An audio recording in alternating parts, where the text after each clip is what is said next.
안녕하세요. 4월이 아빠입니다. 오늘 리뷰해볼 작품은 멈추면 비로소 보이는 것들입니다.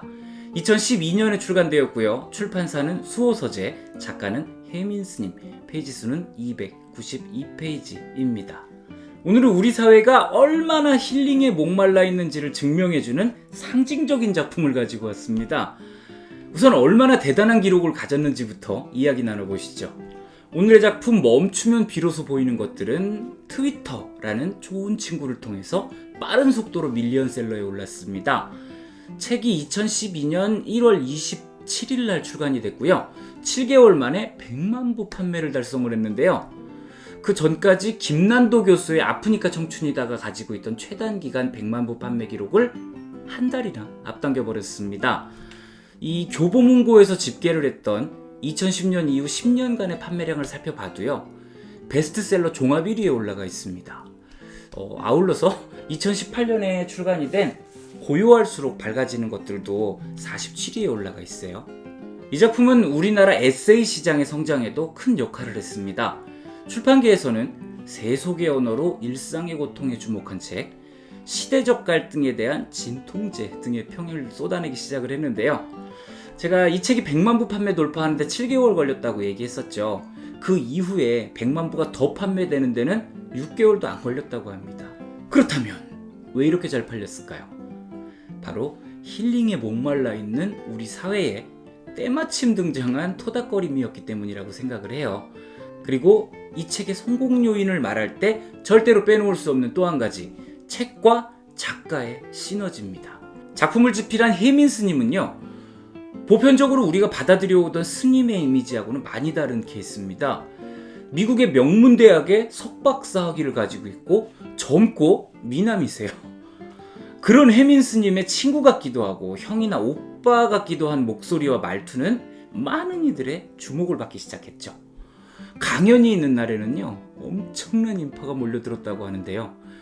바로 그 혜민스님이 트위터에다가 올렸던 짤막한 문장들을 모아서 책으로 출간했다고 하니까 이 작가의 매력에 이끌린 이들의 든든한 지지를 받기 시작을 했고요. 자연스럽게 입소문을 타고 번지면서 막강한 힘을 발휘하게 된 것이죠. 정말 소리 없이 강한 대중설법인 것이죠. 그러면 이제 책의 내용을 얘기해 보시죠. 오늘의 책 멈추면 비로소 보이는 것들은요, 어떻게 하면 삶의 고난으로부터 편안해질 수 있는지, 어떻게 하면 고민으로부터 해방될 수 있는지 등 사람들이 보편적으로 가지고 있는 고민과 문제들을 총 8개의 장으로 나눠서 그에 따른 따뜻한 말과 조언을 하고 있습니다. 각 장은 휴식, 관계, 미래, 인생, 사랑, 수행, 열정, 종교라는 제목이 붙어 있는데요. 독자들은 이를 통해서 바쁜 삶 속에서 놓치고 있었던 것들을 되돌아볼 수 있게 됩니다. 우선 책을 펼치면요, 작가인 혜민스님의 이야기를 프롤로그를 통해서 접하게 되는데요. 이 트위터를 시작하게 된 계기를 설명을 합니다. 미국에서 영어를 사용하다가 생겼던 그 모국어에 대한 그리움 때문에 트위터에 글을 올리기 시작했다고 하는데요. 혜민스님은 일상생활에서 떠오르는 생각들을 기록하는 과정에서 많은 사람들과 소통을 하게 됐고 큰 위안을 얻었다고 합니다. 그렇게 프롤로그를 지나 첫 번째 장인 휴식의 장을 펼치면요, 힘들면 한숨 쉬었다 가요 라는 첫 문장을 만나게 됩니다. 별거 아닌 듯한 문장인데요, 저는 왜 그렇게 울컥하게 받아들여졌는지 모르겠습니다. 아무래도 저도 힐링이 좀 필요한 모양이에요. 혜민스님은 저처럼 늘 초조해하고 긴장한 채 살고 있는 사람들을 향해서 이런 말을 합니다. 마음을 현재에 잠시 정지해 놓고 가다듬을 수 있는 시간을 가져보세요. 삶의 지혜란 굳이 무언가를 많이 해서 쟁취하는 것이 아니고 오히려 편안한 멈춤 속에서 자연스럽게 드러납니다. 이어지는 다른 장에서도 계속해서 마음을 달래주고 토닥여주는 문장들을 만나게 되는데요. 이 막 힐링을 바가지로 퍼다 붓는 느낌입니다. 제가 지난번 언어의 온도 리뷰 영상에서 화장실 책에 대해서 이야기한 적 있죠? 언제든 아무 페이지나 펼쳐서 토막토막 읽어도 좋은 책을 저는 화장실 책이라고 부르고 있습니다. 이 책도 마찬가지입니다. 아무 페이지나 펼쳐서 아무 문장이나 읽어도 좋습니다. 토막토막 나누어진 이 글들은 어디에 내놓아도 손색이 없는 각자의 역할을 잘하는 문장들이에요.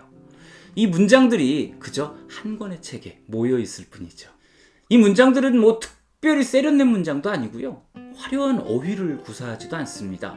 하지만 책상에 앉아서 머리로 쓴 글이 아니라 순간의 간절함으로 마음에서 건져낸 문장들이기에 더 큰 힘을 가지는 것 같아요. 그럼 이제 마무리하겠습니다. 지금 우리 사회는요, 타인의 시선에 신경을 쓰고 그로 인한 관계에 부담감을 짊어져야 하는 분위기는 강한 반면에 개인을 포용하고 인정해주는 공동체는 급격하게 붕괴되고 있습니다. 이런 흉흉한 일상 속에 살아가는 우리들은요, 저마다 화를 가슴에 담고 있다가 신경질과 화풀이 등으로 발산을 하다 보니까 정작 사람다움이라는 것이 들어설 공간은 점점 좁아지는 것 같아요.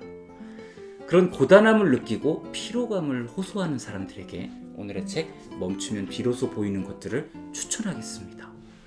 네, 여기까지가 오늘의 책 멈추면 비로소 보이는 것들의 리뷰였습니다. 모두 파이팅 하시면 좋겠네요. 저는 또 다른 작품으로 여러분을 만나러 오겠습니다. 즐겁게 감상하셨다면 구독, 좋아요, 알림 설정까지 꼭 부탁드리겠습니다. 감사합니다.